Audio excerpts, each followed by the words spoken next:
त्र्यम्बकं यजामहे सुगन्धिं पुष्टिवर्धनम् उर्वारुकमिव बन्धनान् मृत्योर्मुक्षीयमामृतात् यो रुद्रो अग्नव्यो अप्सुय ओषधीषु यो रुद्रो विश्वा भुवना विवेश तस्मै रुद्राय नमो अस्तु तमुष्टु हि यस्विषुः सुधन्वायो विश्वस्य क्षयति भेषजस्य हेसौ मनसाय रुद्रन्नमोभिर्देवमसुरं दुवस्य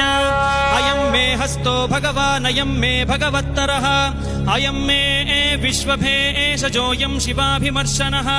ये ते सहस्रमयुतं पाशां मृत्यो मर्त्याय हन्तवे तान् यज्ञस्य मायया सर्वान् वयजामहे मृत्यवे स्वाहा मृत्यवे स्वाहा ॐ नमो भगवते रुद्राय विष्णवे मृत्यवे पाहि।